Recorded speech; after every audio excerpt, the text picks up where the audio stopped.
सो दोस्तों, welcome in discover Rajasthan keep discover keep learn. अपनी क्या है कि जो पढ़ रहे थे विश्व की प्रमुख पर्वत श्रृंखलाएं, जो आपके आरएएस और एसआई के सिलेबस में विश्व का भूगोल में टॉपिक है, जिसमें हमारी एक क्लास हो चुकी है। जो मेजर माउंटेन रेंज है अच्छे से हमने देखे मैप में, तो मैप की दृष्टि से अपने पढ़ रहे हैं। मेन चीज अपने को इसका देश फोकस करना है, कौन से देशों में ये फैली हुई है इसके बारे में जानते हैं, और इसकी ऊंची चोटियां कौन कौन सी है। तो आज अपने जो पढ़ रहे हैं, जो काकेशस पर्वत के बारे में पढ़ेंगे। काकेशस हिंदी में इसको ऐसे लिखते हैं, काकेशस पर्वत श्रृंखला, काकेशस पर्वत। अब आपको ये मिलेगा यूरोप में। कहाँ पे? यूरोप में, ठीक है। ये यहाँ पे रशिया है, तो थोड़ा इसको दो हिस्सों में बांटा गया है काकेशस को, एक तो ग्रेटर और एक लेसर। लेसर में आपके देखो टर्की, अर्मेनिया, अजरबैजान ये आएंगे, और ग्रेटर में आपके जो इस रशिया के साइड के देश हैं ये सारे आएंगे, और जॉर्जिया आएगा, ठीक है। तो ये है ग्रेटर काकेशस और लेसर काकेशस। इसके बारे में देखते हैं कि जो काकेशस पर्वत श्रृंखला है यूरोप और एशिया के चौराहे पर काला सागर और कैस्पियन सागर के बीच है।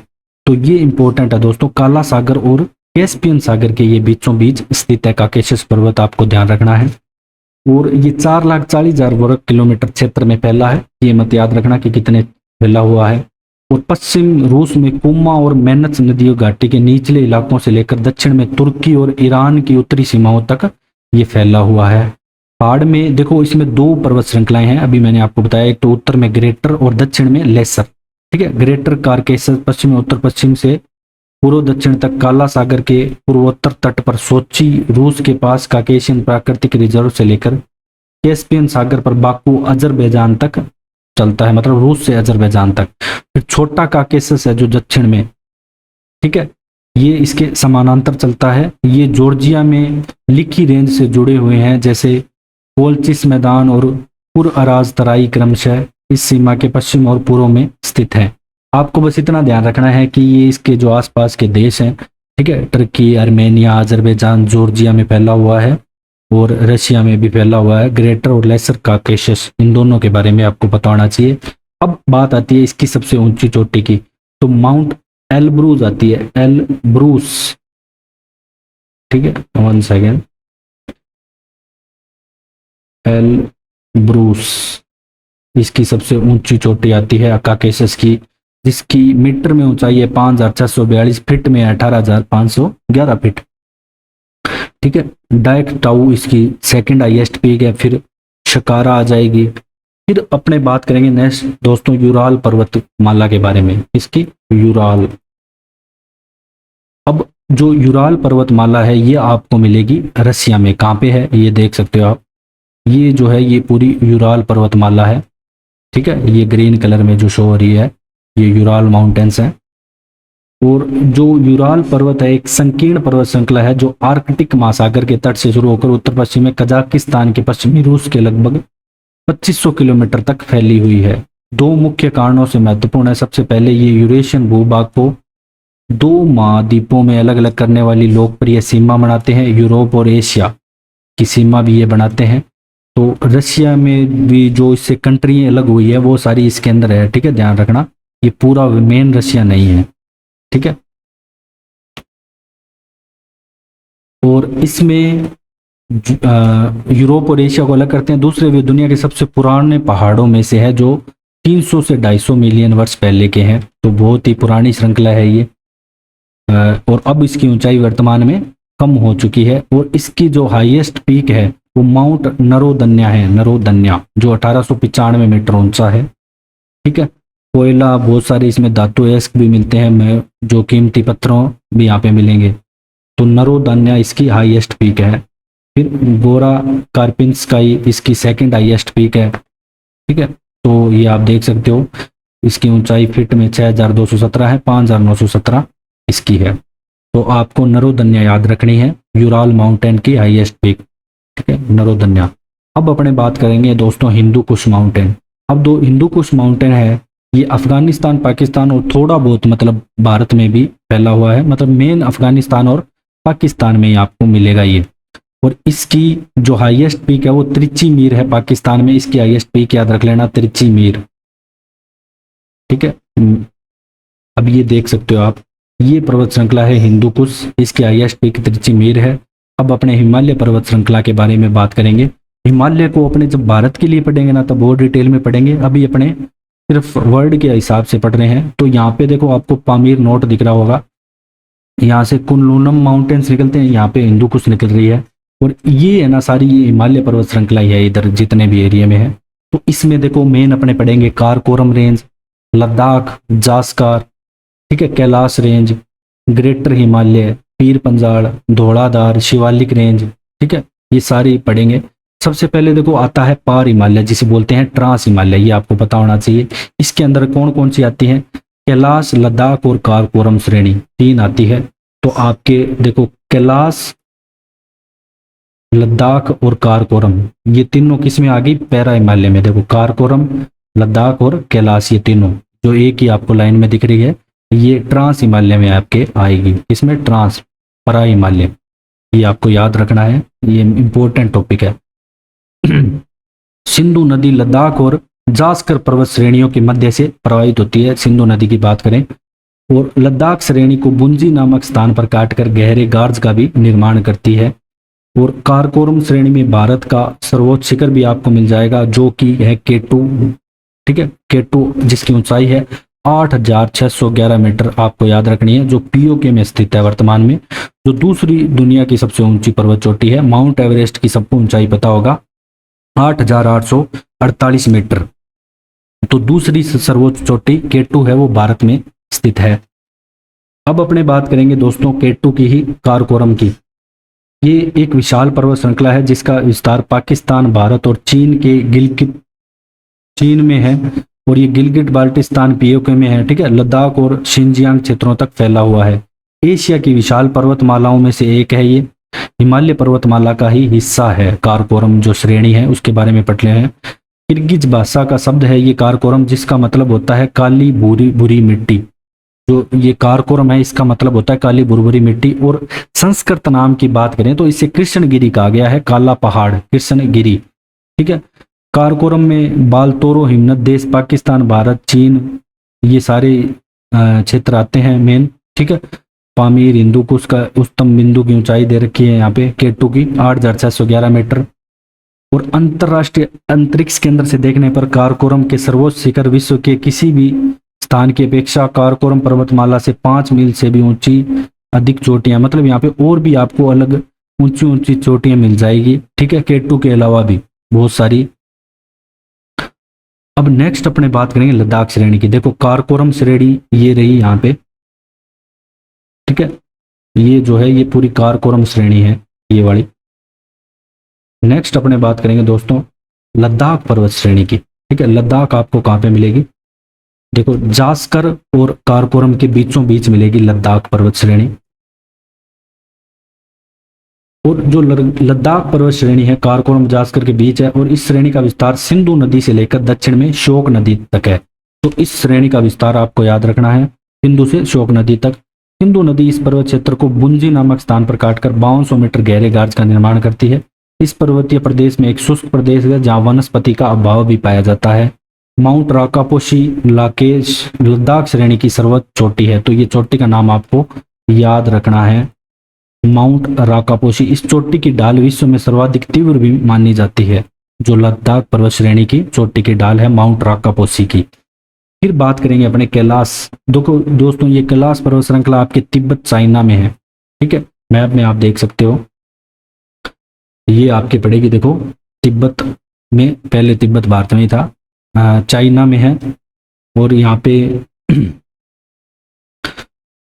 जो कैलाश पर्वत श्रृंखला है इसके पश्चिम तथा दक्षिण में मानसरोवर और राक्षताल झील भी आपको मिलेगी। यहाँ से कई महत्वपूर्ण नदियां भी निकलती है जो कैलाश पर्वतमाला है। कौन कौन सी, ब्रह्मपुत्र, सिंधु, सतलुज।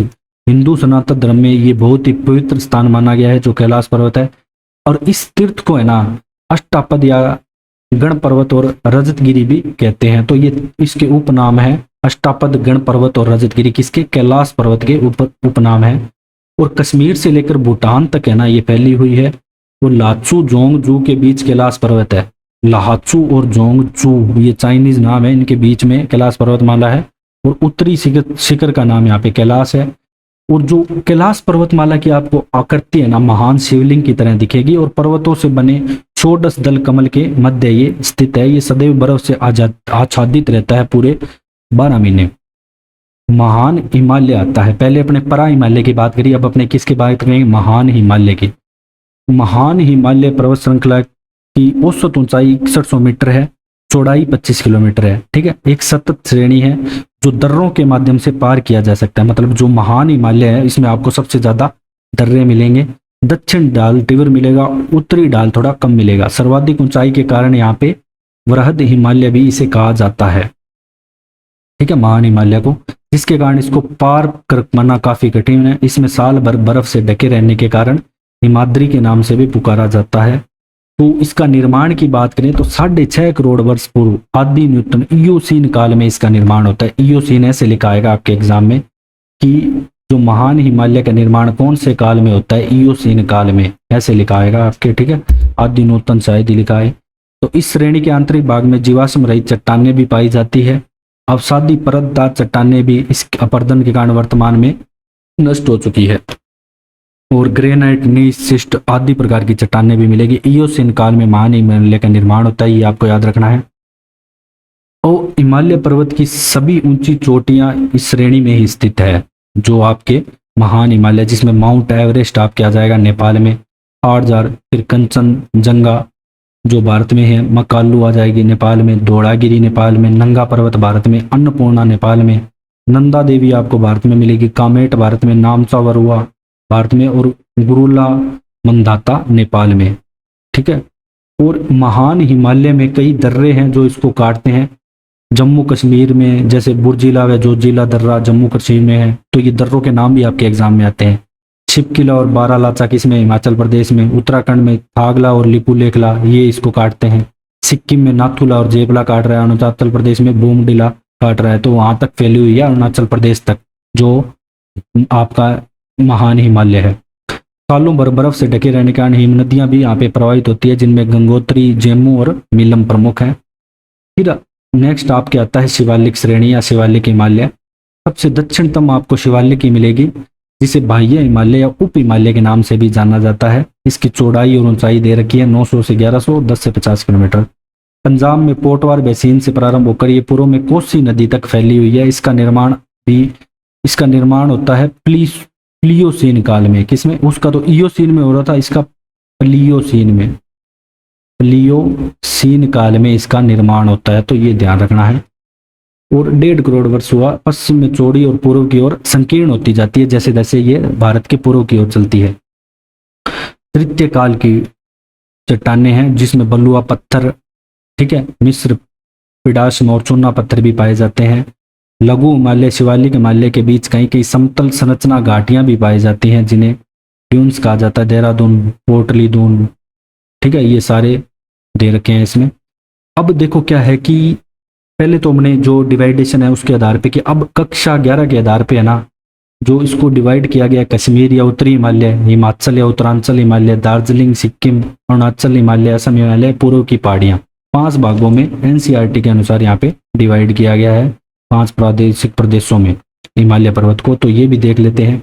कश्मीर या उत्तरी पश्चिमी हिमालय, इसमें देखो आपके कारकोरम, लद्दाख, जास्कर और पीर पंजाल श्रेणियों को लिया गया है। इसको अपने जब भारत का पढ़ेंगे ना भूगोल, तो उसको दोबारा और भी डिटेल से करेंगे। और इसका उत्तरी पूर्वी भाग जो महान हिमालय और कारकोरम के मध्य स्थित है, एक शीत मरुस्थल के नाम से जाना जाता है। तो महान हिमालय और कारकोरम में के बीच में कौन सा शीत मरुस्थल है। और महान हिमालय और पीर पंजाल के बीच विश्व की प्रसिद्ध कश्मीर घाटी और डल झील भी स्थित है। तो ध्यान रखना, महान हिमालय और पीर पंजाल के बीचों बीच आपको कश्मीर घाटी मिलेगी। इस क्षेत्र में बल्टोरो, सियाचिन, हिमानी नदियां स्थित है जो दक्षिण एशिया में अपना स्थान रखती है। कश्मीर हिमालय का क्षेत्रफल दे रखा है, ये क्षेत्रफल आपको याद नहीं रखना। करेवा के लिए प्रसिद्ध है। यहाँ जाफरान, केसर, पिस्ता, बादाम जो भी है ये पाए जाते हैं, आपको पता होगा। करेवा एक प्रकार की हिमानी निक्षेप होती है जो हिमानी क्षेत्रों के झीलों में जमा होता है। झीलों में एक करेवा नाम का कुछ पदार्थ जमा होता है। और जो ये हिमालय है कौन सा, इसकी बात करें कश्मीर और उत्तरी पश्चिमी, ध्यान रखना। इस हिमालय में जोजिला और पीर पंजाल दर्रे हैं मुख्यतः, और कोटुला दर्रा जास्कर श्रेणी में है। जो खरदुंग गला दर्रा है ये लद्दाख श्रेणी में आपको मिलेगा। डल और वुलर अवलवणीय झीलें मिलेगी। पंगांग सो और सुमुरीरी लवणीय झील भी आपको इसी हिमालय में मिलेगी। इस क्षेत्र में सिंधु तथा इसकी सहायक नदियां झेलम चिनाब भी प्रवाहित होती है। श्रीनगर झेलम नदी के तट पे बसा हुआ है, तो ये इंपॉर्टेंट है, बहुत सारे आपके एग्जाम में पूछा जाता है। और वैष्णो देवी अमरनाथ की गुफा ये इसी में स्थित है सारी। कश्मीर के हिमालय के दक्षिण में अनुधेरे घाटियां भी पाई जाती हैं जिन्हें दून के नाम से जाना जाता है, जैसे दम्मू दून, पठानकोट दून, जो लॉन्गिट्यूडनल घाटियां होती है जिनकी ढाल लॉन्गिट्यूड होती है। अब बात करते हैं नेक्स्ट हिमाचल और उत्तरांचल हिमालय के बारे में। इसमें हिमालय के पश्चिम में रावी नदी तथा काली नदी जो घाघरा की सहायक नदी है इसके बीच में स्थित है ये। इसमें रावी, व्यास, सतलुज, सिंधु की जो सहायक नदियां, यमुना और घाघरा, गंगा की जो सहायक नदियां हैं प्रवाहित होती हैं। उत्तरी भाग में लद्दाख के ठंडे मरुस्थल तक इसका विस्तार है। और हिमालय की तीनों श्रेणियां महान, लघु और शिवालिक इसमें स्पष्टता आपको दिख सकती है। जो दून है बहुत सारे इसमें भी मिलेंगे, शिवालिक, चंडीगढ़ कालका का दून, नालागढ़ दून, देहरादून, हरिके दून, ठीक है। और इस हिमालय में घाटियों में बोटिया प्रजाति के लोग रहते हैं जो खाना बदोशी होते हैं। और यहाँ पे जो घास के मैदान स्थित होते हैं ना उन्हें क्या कहते हैं, बुग्याल, इन घास के मैदानों को कहते हैं। और कांगड़ा, कुल्लू, मनाली सारे इसी में स्थित हैं। इसके अलावा शिमला, मसूरी, फूलों की घाटी, डलहौजी, ये सभी जगह यहाँ पे है। इसके अलावा केदारनाथ, बद्रीनाथ सब यहाँ पे मिलेंगे आपको। और कई प्रयाग भी मिलेंगे जैसे देवप्रयाग, रुद्रप्रयाग, कर्णप्रयाग, विष्णुप्रयाग, सभी इसमें ही आपको मिलेंगे। रोहतांग, बारालाचा, शिपलिका, ठीक है, माना पास, तुंजुनला, लिपुलेख, ये सारे दर्रे भी मुख्य है इसी में आपको मिलेंगे। फिर आता है दार्जिलिंग और सिक्किम हिमालय। इस हिमालय के पश्चिम में नेपाल हिमालय तथा पूर्व में भूटान हिमालय स्थित है। जो दार्जिलिंग और सिक्किम है इसकी बात करेंगे तो इसमें तेज बहाव वाली तिस्ता और कंचनजुंगा जैसी ऊंची पर्वत चोटी, गहरी नदी घाटियां आपको यहाँ पे मिलेगी। इसके अलावा लेप्चा जनजाति इस हिमालय के ऊंचे शिखरों पर निवास करती है, तो लेप्चा जनजाति का ध्यान रखना, जो दार्जिलिंग और सिक्किम हिमालय पे निवास करती है। दक्षिण भाग में मिश्रित जनसंख्या निवास करती है जिसमें नेपाली, बंगाली, मध्य भारत की जनजातियां मिलेगी।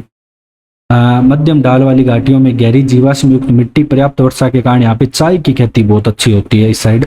मध्यम ढाल वाली पर्वतीय घाटियां अधिक मात्रा में पाई जाती है जिसे दुआर कहा जाता है, जो मध्यम ढाल वाली होती हैं। इसका उपयोग चाय की फसल उगाने के लिए किया जाता है। यहाँ पे दर्रा की बात करें तो नाथुला और जयपला दर्रा, गंगटोक का लहासा, जो गंगटोक को लहासा तिब्बत से जोड़ता है इसी हिमालय में है, नाथुला और जयपला। फिर नेक्स्ट है अरुणाचल हिमालय। ये असम हिमालय के नाम से भी जाना जाता है। इसके विस्तार की बात करेंगे, भूटान हिमालय के पूर्व से लेकर पूर्व में डिफू दर्रे तक है। और इस हिमालय पर्वत श्रृंखला का सामान्य दिशा की बात करें तो दक्षिण पश्चिम से उत्तर पूर्व की ओर है अरुणाचल हिमालय की दिशा। इसमें बोमडिला, डिफू, पोंगसाऊ, देबांग और तेसला, योगयाप और टूंगा ये प्रमुख इसके दर्रे हैं। इसके अलावा प्रमुख चोटियों की बात करें तो अक्का, डालफा गिरी, कांगतू और नामचा बरवा इत्यादि हैं। जो भी यहाँ पे सहायक नदियां दे रखी है, दियांग, दिबांग, ये सारी प्रवाहित होती हैं। इसके अलावा हिमालय में कई जनजातियां निवास करती हैं जिसमें मोनपा, डफला, बोर, मिशमी या निशी नागा जनजातियां हैं। यहाँ पे जो खेती होती है वो झूम कृषि की जाती है, ठीक है। राजस्थान में भी इस कृषि को अलग अलग प्रकार के से जाना जाता है, जैसे वालरा, ठीक है। स्थानांतरित कृषि होती है ये, ठीक है, वर्ण कृषि भी इसे कहा जाता है। और इस हिमालय के उत्तरी महान हिमालय के सारे मेक मोहन रेखा है जो भारत को चीन से अलग करती है। तो मेक मोहन रेखा भारत को चीन से अलग करती है, वो आपको अरुणाचल हिमालय में ही मिलेगी। फिर अपने बात करेंगे दोस्तों पूर्व की पहाड़ियों की। और हिमालय के इस भाग में पूर्णतः उत्तर से दक्षिण तक फैला हुआ है, जिसमें पटकाई बूम, अरुणाचल प्रदेश, नागा पहाड़ियां, नागालैंड में मणिपुर पहाड़ियां, ब्लू माउंटेन, ठीक है। और इस क्षेत्र में प्रवाहित होने वाली जो नदियां हैं वो बराक नदी मणिपुर और मिजोरम की मुख्य नदी है, जो मेघना नदी की सहायक नदी है। तो बराक नदी मणिपुर में प्रवाहित होती है। लोकटक झील बहुत फेमस है, जहाँ पे तैरता हुआ एक सेंटर भी या एक उद्यान कुछ बनाया गया था, वो भी आपको ध्यान रखना है। और मणिपुर के पूर्व में बहने वाली नदियां चिंदवीन की सहायक नदियां हैं, जो म्यांमार में बहने वाली इरावदी की सहायक है। इसके अलावा यहाँ पे जो डिफू, अंगुपन, चौकान, पंगसाऊ और किकवानी है, ये उत्तरी पूर्वी म्यांमार को जोड़ता है अरुणाचल प्रदेश से। तो ये आपके दोस्तों हिमालय के जो भी पर्वत श्रृंखला है और विश्व की प्रमुख जितनी भी पर्वत श्रृंखलाएं हैं कंप्लीट होती है। अगर आपको डिस्कवर राजस्थान का कंटेंट पसंद आया तो डिस्कवर राजस्थान को शेयर करें, सब्सक्राइब करें। Thanks for joining discover Rajasthan.